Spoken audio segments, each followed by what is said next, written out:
നമസ്കാരം പ്രിയമുള്ളവർ, എല്ലാവർക്കും ഒരിക്കൽ കൂടി എൻ മീഡിയയിലേക്ക് ഹാർദമായ സ്വാഗതം. പുതിയ ആരിഫ് ഹുസൈന്മാരും ജാമിദിയ ടീച്ചറും ആ, രാമസിംഹനും ഒക്കെ ഉണ്ടാകുന്നു എന്ന് തന്നെയാണ് സമകാലിക സംഭവങ്ങൾ സൂചിപ്പിക്കുന്നത്. ഞാൻ പറഞ്ഞു വരുന്നത് വേറൊന്നും കൊണ്ടല്ല. ഇന്ന് ടർക്കിഷ് തർക്കം എന്ന് പറയുന്ന ഒരു സിനിമയുമായി ബന്ധപ്പെട്ട വിവാദങ്ങൾ നടക്കുകയാണ്. കാരണം അങ്ങനെ ഒരു സിനിമ റിലീസായതായി അത്യാവശ്യം സിനിമയൊക്കെ കാണുന്ന ഞാൻ അറിഞ്ഞിട്ടില്ല. കേരളത്തിലെ 99.99% ആളുകൾ പറഞ്ഞിട്ടില്ല. പക്ഷേ ഇന്ന് ചില വിവാദങ്ങൾ മാധ്യമങ്ങളിൽ നിറഞ്ഞു നിന്നതുകൊണ്ട് അതിൻ്റെ നിർമ്മാതാവും സംവിധായകനും വാർത്താ മാധ്യമങ്ങളിലൂടെ അല്ലെങ്കിൽ കുറച്ച് പത്രപ്രവർത്തകരെയൊക്കെ വിളിച്ച് ഒരു വാർത്താ സമ്മേളനം നടത്തിയതിലൂടെയാണ് അതുമായി ബന്ധപ്പെട്ട വിവാദങ്ങൾ ഉരുത്തിരിഞ്ഞു വരുന്നത്. രണ്ടും നല്ല ഒന്നാന്തരം മുസ്ലിം നാമധാരികളാണ്. പേര് നവാസ് സുലൈമാൻ, മറ്റേ അയാൾ സംവിധായകനാണ്. നാദിർ ഖാലിദ് ഇതിൻ്റെ നിർമ്മാതാവാണ്. രണ്ടുപേരും പറയുന്നത് ഈ സിനിമയിലെ ഇതിവൃത്തം കൈകാര്യം ചെയ്തതിൻ്റെ പേരിൽ, എൻ്റെ അറിവ് ശരിയാണെങ്കിൽ ഞാൻ പത്രമാധ്യമങ്ങളിൽ നിന്ന് വായിച്ചത്, ഈ സിനിമയിൽ കൈകാര്യം ചെയ്യുന്ന ഇതിവൃത്തം എന്ന് പറയുന്നത് ഒരു മുസ്ലിം കുടുംബത്തിലെ കബറടക്കവും, ഒരാൾ മരിച്ചു അതിനോടനുബന്ധിച്ച് നടക്കുന്ന കബറടക്കവും അതിനോട് തുടർന്നുണ്ടാകുന്ന തർക്കങ്ങളും സംഘടനകളുമൊക്കെയാണ്. അപ്പോൾ ഈ ചർച്ച അല്ലെങ്കിൽ ഈ കാര്യം ഇതിവൃത്തമാക്കിയതിൻ്റെ പേരിൽ ഏതൊക്കെയോ മുസ്ലിം നാമധാരികൾ വിളിച്ച് ഇവരെ വധിച്ചു കളയുമെന്ന് ഭീഷണിപ്പെടുത്തിയത്രേ ഈ സംവിധായകനെ, നിർമ്മാതാവിനെ. പക്ഷേ ഇവർ ആരാണ് വിളിച്ചതെന്നോ ഏത് നമ്പറിലാണ് വിളിച്ചതോ ഒന്നോ എന്നതിനെപ്പറ്റി യാതൊരു തെളിവും നൽകുന്നില്ല. മറിച്ച് ഒരു പത്രസമ്മേളനം വിളിക്കുന്നു, തങ്ങൾക്ക് ഇങ്ങനെ വധഭീഷണിയുണ്ട്, അതുകൊണ്ട് ഈ ചിത്രം പിൻവലിക്കുന്നു. ഉടനെ തന്നെ അതുമായി ബന്ധപ്പെട്ട് ആ സമുദായവുമായി ബന്ധപ്പെട്ട് എന്ന് തീവ്രവാദികൾ ആരോപിക്കുന്ന സംഭാഷണ ശകലങ്ങളൊക്കെ മാറ്റി, ആ രംഗങ്ങളുമൊക്കെ മാറ്റി വീണ്ടും ചിത്രം തിയേറ്ററുകളിൽ എത്തിക്കും എന്ന് പറയുന്നു. എന്നിട്ട് അവിടെ കൂടിക്കുന്ന പത്രപ്രവർത്തകരോടൊക്കെ പറയുന്നു, നിങ്ങൾ ഈ ചിത്രം വന്ന് കണ്ട് ഇങ്ങനെയൊന്നുമില്ല എന്ന് നാട്ടുകാരെ ബോധ്യപ്പെടുത്തണമെന്ന് പറയുന്നു. എന്ന് വെച്ചാൽ ഈ പത്രപ്രവർത്തകരൊക്കെ വന്ന് കണ്ട് ഇങ്ങനെ പറഞ്ഞ് വീണ്ടും ആൾക്കാരെ തിയേറ്ററിലേക്ക് ആവാഹിക്കാനുള്ള ഒരു മാർക്കറ്റിംഗ് തന്ത്രം. അതുപോലെ തന്നെ ഇങ്ങനെ ഒരു വധഭീഷണി ഉണ്ട്, അതുകൊണ്ട് ഒരു മതവർഗീയവാദമൊക്കെ ഉരുത്തിരിപ്പിച്ച് ഒരു ഇസ്ലാമോഫോബിയൊക്കെ ഉണ്ടാക്കി തങ്ങളെ മുസ്ലിങ്ങളെ ഇങ്ങനെ ഇതിവൃത്തം മതത്തിനെതിരായിട്ടുള്ള സബ്ജക്റ്റ് കൈകാര്യം ചെയ്തുകൊണ്ട് തങ്ങളെ വധിക്കുമെന്ന് ഭീഷണിപ്പെടുത്തി എന്നൊക്കെ പറഞ്ഞ് ഒരു ആൻറ്റി മുസ്ലിം ഇമ്പാക്റ്റ് ഉണ്ടാക്കി സിനിമ വിജയിപ്പിക്കാനുള്ള കുടിലതന്ത്രം. പത്രപ്രവർത്തകർ ചോദിക്കുന്നുണ്ട്, ഇത് സ്വാഭാവികമായിട്ട് ഉണ്ടാകുന്നതല്ലേ?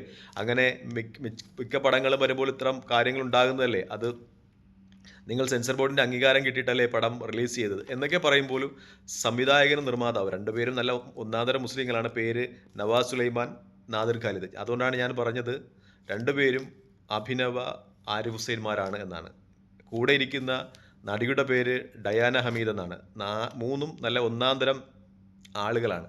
അപ്പോൾ അവർക്കറിയാം, ആ സമുദായത്തിൽ പിറന്നു വീണ ആളുകളായിട്ടും അവർക്കറിയാം, ഈ സമുദായത്തിനെതിരെ എന്തെങ്കിലും പരദൂഷണങ്ങളൊക്കെ പറഞ്ഞാൽ അല്ലെങ്കിൽ അവർക്കെതിരെ എന്തെങ്കിലുമൊക്കെ പറഞ്ഞാൽ പിക്ചർ ഓടും, പടം ഓടുമെന്ന സത്യം മനസ്സിലാക്കിയിട്ടാണ് ഡയാന ഹമീദ് എന്ന് പറയുന്ന നടിയും ഈ നവാസ് സുലൈമാനും നാദിർ ഖാലിദും ഇങ്ങനെയൊരു പ്രസ്താവന നടക്കുന്നത്. കാരണം ചില മുസ്ലിം വിഭാഗങ്ങളിൽ നിന്ന് തങ്ങൾക്ക് ഭീഷണിയുണ്ട്, ഈ പടം തിയേറ്ററിൽ ഓടിച്ചാൽ തങ്ങളെ വധിച്ചു കളയുമെന്ന്. പക്ഷേ പത്രക്കാർ വളരെ സെക്കുലറായ മതേതര മനോഭാവത്തോടു കൂടി തന്നെ അതിനെ എതിർക്കുന്നുണ്ട്. അപ്പോൾ ഈ സംവിധായകനും നിർമ്മാതാവിനുമൊക്കെ ഉത്തരം കിട്ടുന്നുണ്ട്. നമ്മൾ ഈ കാര്യത്തിൽ കേരളത്തിലെ മതേതര ബോധമായി ചിന്തിക്കുന്ന സമൂഹങ്ങളോട് നന്ദി പറയണം. കാരണം ഇതിനെതിരെ ആദ്യമായി പ്രതികരിച്ചത് VT ബൽറാമാണ്. അദ്ദേഹം ഇങ്ങനെ സമൂഹത്തിൽ അന്ധചിത്രതയുണ്ടാക്കി സിനിമ ലാഭം നേടാനുള്ള ശ്രമത്തെ അദ്ദേഹം വളരെ നിശിതമായി തന്നെ അദ്ദേഹത്തിൻ്റെ ഫേസ്ബുക്ക് പേജിൽ വിമർശിച്ചിട്ടുണ്ട്. PK ഫിറോസും മുസ്ലിം ലീഗിൻ്റെ യൂത്ത് ലീഗിൻ്റെ നേതാവും വിമർശിക്കുന്നുണ്ട്. VT ബൽറാം എന്ന് പറയുന്നത് സഹോദര സമുദായത്തിൽ പിറന്ന ഒരാളാണ്. അദ്ദേഹം സത്യാവസ്ഥ മനസ്സിലാക്കി വളരെ കണ്ണിങ്ങായിട്ട് തന്നെ, വളരെ സത്യസന്ധമായി തന്നെ സമൂഹത്തിൽ അന്ധചിത്രത ഉണ്ടാക്കി ഒരു സമുദായത്തിനെതിരെയിൽ ഒരു ഇസ്ലാമോഫോബി എന്ന രീതിയിൽ ഒരു സമുദായത്തിൻ്റെ മേൽ ഭയാനകത വളർത്തി സിനിമ വിജയിപ്പിക്കാനുള്ള ശ്രമത്തെ അദ്ദേഹം നിശിതമായി വിമർശിക്കുന്നുണ്ട്. മറ്റൊന്ന് സണ്ണി വെയിൻ എന്ന് പറയുന്ന നടനോടാണ്. അദ്ദേഹം പറയുന്നു, ഈ പടം തിയേറ്ററുകളിൽ നിന്ന് പിൻവലിക്കാനുള്ള തീരുമാനം നിർമ്മാതാവിൻ്റെയും അല്ലെങ്കിൽ സംവിധായകൻ്റെയുമാണ്. ഞാനുമായിട്ടൊരിക്കലും ഇത് കൂടിയാലോചിച്ചിട്ടില്ല. തനിക്ക് ഈ സിനിമയിൽ അഭിനയിച്ചതിൻ്റെ പേരിലോ അല്ലെങ്കിൽ എന്തിൻ്റെയെങ്കിലും പേരിൽ ഒരു വധഭീഷണി വന്നിട്ടില്ല. ഇത് മലയാള സിനിമയ്ക്ക് പകർന്നു നൽകുന്നത് മോശം ഇമേജാണ്. ഇത്തരം കാര്യങ്ങളിൽ നിന്ന് സംവിധായകനും നിർമ്മാതാവും പിന്മാറണമെന്ന്. സിനിമയിലെ നായകനായ ആളും, അദ്ദേഹത്തിൻ്റെ പേര് എനിക്ക് മറന്നുപോയി, അദ്ദേഹവും ഇങ്ങനെ തന്നെയാണ് പറയുന്നത്. ഈ ചിത്രം ഈ ചിത്രത്തിൽ അഭിനയിച്ചതിൻ്റെ പേരിൽ എനിക്ക് ഭീഷണിയൊന്നും വന്നിട്ടില്ല. സോറി, ലുക്മാൻ അവറാൻ. ഞാനിപ്പോഴാണ് ഓർമ്മിക്കുന്നത്. അദ്ദേഹവും പറയുന്നത് ഈ ചിത്രത്തിൽ അഭിനയിച്ചതിൻ്റെ പേരിൽ എനിക്ക് ഭീഷണികളൊന്നും വന്നിട്ടില്ല.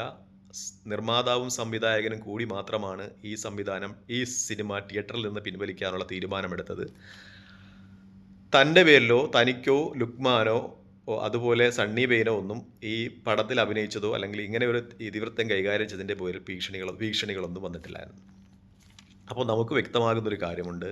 ആരിഫ് ഹുസൈൻമാരും ജാമിദിയ ടീച്ചർമാരും അതുപോലെ രാമസിംഹന്മാരും ഒരുപാടുണ്ടാകുന്നു എന്നാണ് ഈ സിനിമയുടെ സംവിധായകനായ നവാസ് സുലൈമാൻ്റെയും നിർമ്മാതാവായ നാദിർ ഖാലിദിൻ്റെയും പത്രസമ്മേളനത്തിൽ നിന്ന് നമുക്ക് വ്യക്തമാകുന്നത്. കാരണം ഇല്ലാത്തൊരു ഭീഷണി ഉണ്ടാക്കി എന്ന് വരുത്തി സമൂഹത്തിൽ അന്തഃഛിദ്രതമുണ്ടാക്കി ആ പടത്തെ എങ്ങനെയെങ്കിലും വീണ്ടും തിയേറ്ററുകളിൽ എത്തിച്ച് കളക്ഷൻ വാരാനുള്ള ശ്രമം. കാരണം ഇസ്ലാമോഫോബിയ ബാധിച്ച ആളുകൾ ആ ചിത്രം കാണാൻ വരും. അതുപോലെ തന്നെ തങ്ങളുടെ മതത്തെപ്പറ്റി എന്തെങ്കിലും പറഞ്ഞിട്ടുണ്ടോ എന്ന് അറിയാൻ വേണ്ടി മുസ്ലിങ്ങളും ആ ചിത്രം കാണാൻ വരും.